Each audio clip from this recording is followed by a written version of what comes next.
MP में बाढ़ का खतरा, कई जिलों में रेस्क्यू जारी, सीएम ने बुलाई इमरजेंसी मीटिंग। बता दे लगातार बारिश के बाद अब मध्य प्रदेश के कई जिले बाढ़ की चपेट में हैं। वहीं नर्मदा नदी खतरे के निशान के करीब बढ़ रही है। इस कारण नर्मदापुरम सहित कई जिलों में बाढ़ का अलर्ट जारी किया गया है और रेस्क्यू ऑपरेशन के लिए टीमें तैनात की गई है और सेना को भी अलर्ट कर दिया गया है। बता दे इधर प्रदेश के कई इलाकों में बाढ़ की स्थिति को देखते हुए मुख्यमंत्री मोहन यादव ने गुरुवार को भोपाल में अधिकारियों की आपात बैठक बुलाकर बाढ़ और राहत कार्यों को लेकर चर्चा की गई है। बता दे गुरुवार को भी जबलपुर के बरगी डैम, रायसेन जिले के बारना डैम और नर्मदापुरम जिले के तवा डैम के गेट खोल दिए गए हैं। अब इन तीनों डैम से छोड़ा जाने वाला पानी नर्मदा में आफत ला सकता है। इधर नर्मदापुरम में नर्मदा खतरे के निशान के करीब पहुंच रही है। इसे देखते हुए प्रशासन से लेकर सरकार तक सभी अलर्ट हैं।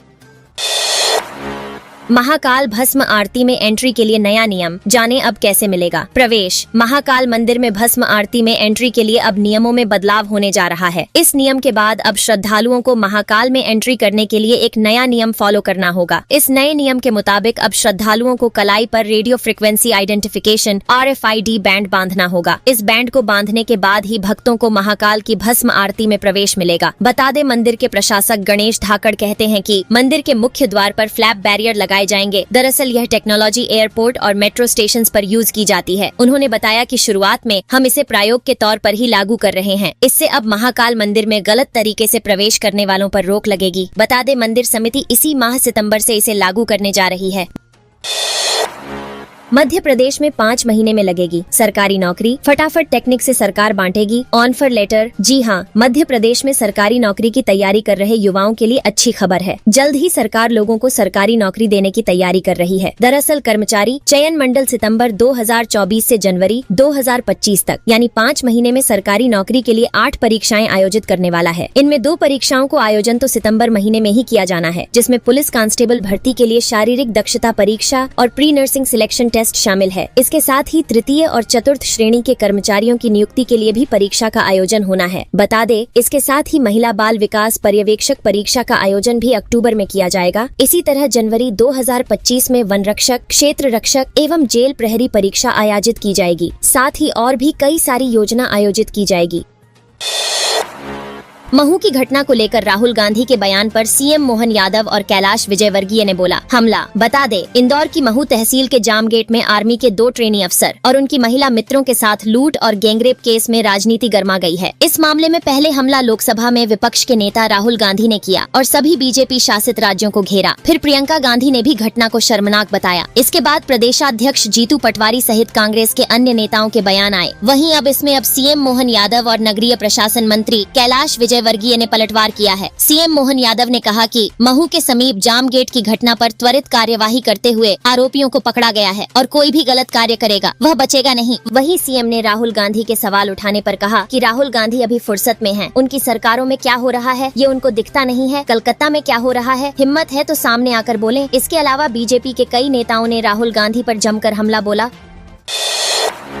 उल्टी दस्त के बाद परिवार के 3 बच्चों की मौत। जी हाँ, मध्य प्रदेश के पन्ना जिले से दिल झकझोर देने वाली खबर सामने आ रही है। यहाँ पर आदिवासी परिवार के 3 बच्चों की मौत से हड़कंप मच गया है। बताया जा रहा है कि तीनों बच्चों की मौत बुधवार शाम 6 बजे से 10 बजे के बीच हुई है। जानकारी के मुताबिक जिले के पवई जनपद के पटोरी गाँव में बीमारी से एक ही आदिवासी परिवार के 3 बच्चों की मौत हो गयी। अचानक से उल्टी दस्त से पीड़ित तीनों बच्चों ने दम तोड़ दिया। वहीं मोहल्ले में 1 दर्जन बच्चे और बुजुर्ग अभी बीमार हैं। BMO विवेक मेहुरिया सहित डॉक्टरों की टीम ने गांव पहुंचकर खाना और पानी के सैंपल ले लिए हैं। BMO ने बताया कि प्रथम दृष्टया फूड पॉइजनिंग की बात सामने आ रही है। सभी पीड़ितों को पवई अस्पताल में भर्ती इलाज किया जा रहा है। वहीं मोहल्ले के कई लोग डायरिया के भी चपेट में हैं। सभी को ORS सहित उल्टी दस्त की दवाइयां दी गई हैं।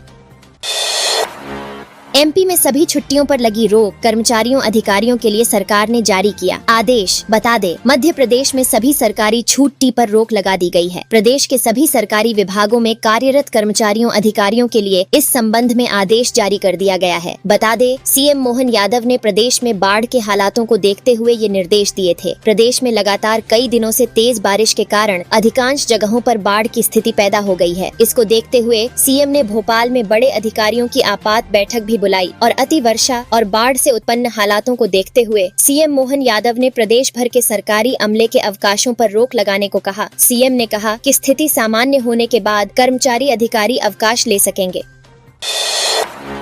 गोवंश को खुला छोड़ने वालों पर दर्ज होना चाहिए आपराधिक केस। जी हां, मध्य प्रदेश हाई कोर्ट में एक याचिका दायर की गई है जिसमें गोवंश को खुला छोड़ने वालों के खिलाफ आपराधिक मामला दर्ज करने की मांग की गई है। इस याचिका पर कार्यवाहक चीफ जस्टिस संजीव सचदेवा और जस्टिस विनय सराफ की युगल पीठ ने सुनवाई की और राज्य शासन, पशुपालन विभाग, NHAI, टीकमगढ़ कलेक्टर सहित अन्य को 26 सितंबर को सुनवाई के लिए तलब किया है। हाईकोर्ट ने टीकमगढ़ निवासी स्वामी देव स्वरूपानंद द्वारा दायर की गई जनहित याचिका में तर्क दिया गया है कि गोवंश की दयनीय स्थिति से सनातनियों की आस्था को गहरी चोट पहुंच रही है, क्योंकि उनके धर्म में गोवंश को माता का दर्जा प्राप्त है। इसके बावजूद बेसहारा गोवंश यहाँ वहाँ घूमते रहते हैं, जिससे दुर्घटनाओं का खतरा बना रहता है। इसी कारण याचिकाकर्ता ने कोर्ट से मांग की है कि जो लोग गोवंश को खुला छोड़ देते हैं उन पर केस दर्ज होना चाहिए।